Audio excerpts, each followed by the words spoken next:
ఇక తెలంగాణలో లోక్సభ ఎన్నికలు పూర్తయిపోయాయి. ఇక ముఖ్యమంత్రి రేవంత్ రెడ్డి ఇక నుంచి పూర్తి స్థాయిలో పరిపాలనపై దృష్టి పెడుతున్నారని చెప్తున్నారు. ఇక రుణమాఫీ, కాంగ్రెస్ హామీల పూర్తి స్థాయి అమలు, మండలాలు, జిల్లాల రేషనలైజేషన్ వంటి అంశాలపై ఇక ఫోకస్ పెడతారని అంటున్నారు. అయితే టీ కాంగ్రెస్ బాస్ గా రాష్ట్ర ముఖ్యమంత్రిగా రేవంత్ రెడ్డి చేసిన ఈ కామెంట్ సంగతి అటుంచితే ఆ పార్టీలో కొన్ని కీలక పరిణామాలు చోటు చేసుకుంటున్నాయి.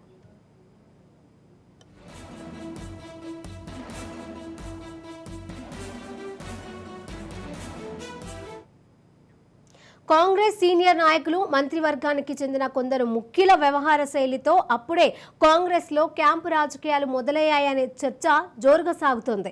పార్టీకి సంబంధించిన కీలక నేతలు రహస్యంగా భేటీ అవుతుండటంతో ఈ ప్రచారానికి మరింత ప్రియారిటీ ఏర్పడినట్లయింది. ఇక రాష్ట్రంలో పార్లమెంట్ ఎలక్షన్స్ ముగిసిన వెంటనే రాష్ట్ర డిప్యూటీ సీఎం మల్లుబట్టి విక్రమార్క మరో మంత్రి దుద్దిల్ల శ్రీధర్ బాబును ఆయన సొంత ఊరు ధన్వాడలో కలుసుకున్నారు. ఈ సందర్భంగా వారిరువురు సుదీర్ఘ మంతనాలు జరిపారు. అదే టైంలో ఎన్నికలు ముగిసిన వెంటనే రాష్ట్ర రెవెన్యూ మంత్రి పొంగులేటి శ్రీనివాసరెడ్డి ఖమ్మం జిల్లా ఎమ్మెల్యేలతో పాటు తన అనుయాయులతో కేరళ వెళ్లినట్లుగా ప్రచారం జరుగుతోంది.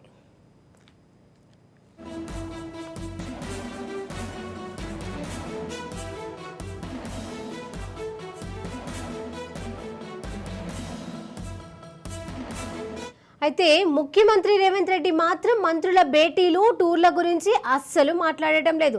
ఎన్నికలు పూర్తయినందున ఇక నుంచి పరిపాలనపైనే పూర్తి స్థాయిలో నజర్ పెట్టనున్నట్లుగా చెప్పుకొస్తున్నారు.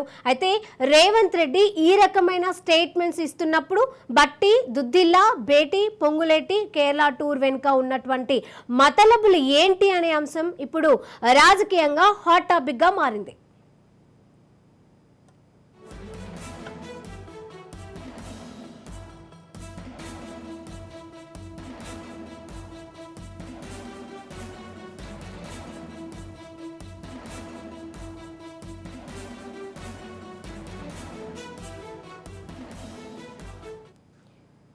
ఇక తెలంగాణలో లోక్సభ ఎన్నికలు పూర్తయిపోయాయి. ముఖ్యమంత్రి రేవంత్ రెడ్డి ఇక నుంచి పూర్తి స్థాయిలో పరిపాలనపై దృష్టి పెడుతున్నట్లుగా చెప్తున్నారు. ఇక ఇదే అంశానికి సంబంధించి మరిన్ని అప్డేట్స్ మా ప్రతినిధి విక్రాంత్ అందజేస్తారు. విక్రాంత్. Thank you.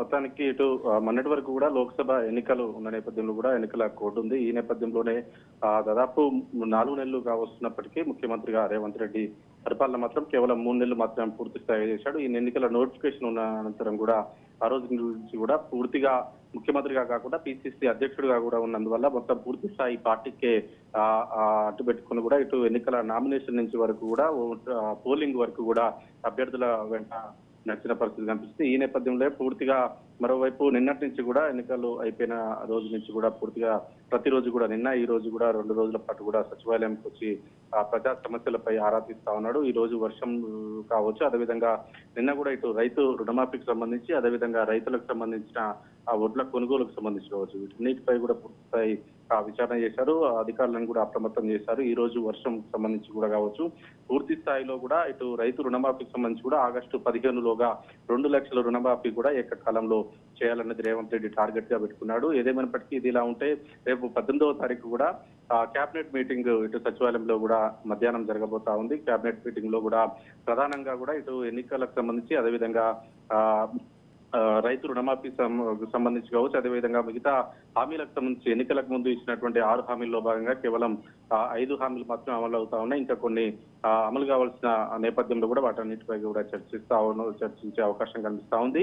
మరోవైపు ఇటు 10 సంవత్సరాలు కూడా తెలంగాణ రాష్ట్రం సిద్ధించి కూడా 10 సంవత్సరాలు కాబోతున్న నేపథ్యంలో కూడా జూన్ 2కు 10 సంవత్సరాలు పూర్తవుతుంది. ఈ నేపథ్యంలోనే అట్టహాసంగా రాష్ట్ర ఆవిర్భావ వేడుకలు కూడా చేయాలని భావిస్తా ఉంది కాంగ్రెస్ ప్రభుత్వం. దీనికి సంబంధించి కూడా మంత్రిమండలిలో కూడా చర్చ జరిగే అవకాశం కనిపిస్తా ఉంది. ఇది ఇలా ఉంటే పూర్తిగా ఇటు ప్రజా సమస్యలపై మాత్రం ముఖ్యమంత్రి రేవంత్ రెడ్డి దృష్టి పెట్టాడు. ప్రధానంగా రాష్ట్రంలో ఎదుర్కొంటున్నటువంటి సమస్యలు కావచ్చు, కొంతమంది కరెంటుకు సంబంధించిన సమస్యలు, అదేవిధంగా తాగునీటికి సంబంధించి మొన్నటి వరకు ఎండలు విపరీతంగా ఉన్న నేపథ్యం కావచ్చు, అదేవిధంగా కొన్ని ప్రాంతాల్లో కూడా రైతులు తీవ్ర ఇబ్బందులు పడతా ఉన్నారు. పంట నష్టపోయి, అదేవిధంగా పంట చేతికొచ్చిన సమయంలో కూడా వర్షాల పరిస్థితులు అనుభవించడంతో కూడా కొంత గందరగోళంలో ఉన్నారు. అదేవిధంగా రైతుల నుంచి కూడా అధికారులు తడిసినటువంటి ధాన్యాన్ని కూడా కొనుగోలు చేయని పరిస్థితి ఏర్పడింది. అట్లాంటి రైతులు మాత్రం ఎలాంటి అధైర్యపడొద్దనేసి రైతుల నుంచి చివరి గింజ వరకు కూడా కొనేందుకు కూడా రాష్ట్ర ప్రభుత్వం సిద్ధంగా ఉందనేది కూడా రైతులకు భరోసా ఇస్తానా ఉన్నారు.